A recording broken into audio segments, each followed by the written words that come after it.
জীবনের সবকিছুতেই পিছিয়ে আছি আর চলার পথে যে আমি পিছনে থাকবো না তা কিন্তু একদমই হয় না। আসসালামু আলাইকুম, আপনারা সবাই কেমন আছেন? আবারও চলে আসছি আমি একটা নতুন ব্লগ নিয়ে। আর ব্লগটা আপনারা দেখলেই বুঝতে পারবেন আমি কিসের কথা বলতেছি। সবারই ভাইরাল কেচি রোডের ব্লগ করা শেষ, ভিডিও করা শেষ, সবকিছু করা শেষ, টিকটকও শেষ, আর আমি সবার লাস্টে ভাইরাল কেচি রোডে আসছি। সবচেয়ে ঠাটা পড়া একটা কথা হচ্ছে এই ভাইরাল কেচি রোডটা আমার বাসার খুবই কাছে, বেশি একটা দূর না, বাট আমারই আসা হয় নাই। ফুচকার দোকান আছে, বাট ফুচকার দোকানে কোনো মানুষ নেই। আর এদিকে একটা আন্টি এখানে বাদাম টাদাম নিয়ে বসছে, এখানে ঠান্ডা পানি অনেক কিছুই ছিল। আর আমি তো বাদাম নিয়ে নিছি, আর বাদামের মধ্যে যে লবণটা থাকে এটা অনেকেই পছন্দ করেন, বাট আমার বাদামই পছন্দ না, তারপরও আমি নিছি। এখানে কয়েকজনই বাদাম পানি নিয়ে বসছে, বাট ওরকম ভাবে মানুষ নাই। আর আমি মনে হয় সর্বলাস্ট ছিলাম, আসলে এই যে দেখে আমি সর্বলাস্ট একটা পাবলিক ছিলাম। ভাইরাল এই কেচি রোডে কিন্তু ধুন্দুল গাছের অভাব নাই। আর আমি ভাবছিলাম প্রথম দেখা যে এটা হয়তো বা মিষ্টি কুমড়া গাছ, বাট ওনারা বললো না এটা ধুন্দুল গাছ। দাঁড়া দাঁড়া বাদাম খেতেছি আর চারোদিক দেখতেছি, অনেক সুন্দর। আর আমার দেবরের দুষ্টামি তো বললামই শেষ নাই, ও বাইক নেওয়ার শয়তানি শুরু করে দিছে।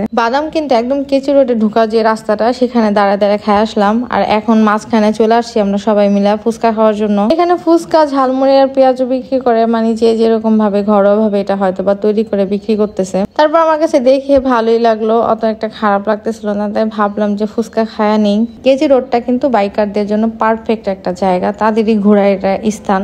আর মেয়েদের জন্য তো একদমই নাই, এখানে দেখার মতো কিছুই নাই, শুধুই চারদিক ক্ষেত আর হচ্ছে পানি, আর এই আকাশটা খোলা আকাশ, আর কিছুই না। কেচি রোড মানে আমার কাছে কিছুই মনে হয় না, আমার জন্য কিছুই না। কেচি রোড আমার কাছে অত একটা ভালোই লাগে নাই। আর এখানে শুধু একটা জিনিসই ভালো লাগছে, ওইটা হচ্ছে এই খোলা আকাশটা। যে আকাশটা দেখে আমার মানে অনেক ভালো লাগছে, অনেক ভালো লাগছে, এই একটা জিনিস, আর কিচ্ছু না। আমার কাছে ভালো লাগতেছে না। আর আমার ঘোরাফেরা শেষ, তার জন্য আমি বাসার দিকে রওনা দিতেছি। রওনা দিতে যেয়ে দেখি একটা বাড়ি। এই কেচি রোডের রাস্তাটা তা আপনারা সবাই দেখছেন, আর আমার এই ভিডিওতেও দেখতে পারছেন। এখানে আশেপাশে কোনো বাড়ি নেই, বাট একটা বাড়ি, তাই আমার কাছে অদ্ভুত লাগতেছে। বাট যাওয়ার যে সময়টা ছিল ওইটাও আমার কাছে অনেক ভালো লাগতেছিল, ওয়েদারটা একদম নেমে গেছে। তার মধ্যে থেকে আবার ক্ষেতের মাঝখানে একটা বাড়ি, আজব। আমার কাছে আজব মনে হয় তাদের প্রয়োজনীয় জিনিসগুলা সংগ্রহ করতে অনেকটা হয়তো বা কষ্ট হয়ে যায়, বা আগে থেকে সংগ্রহ করে রাখতে হয়। মাছ কি ধরছো?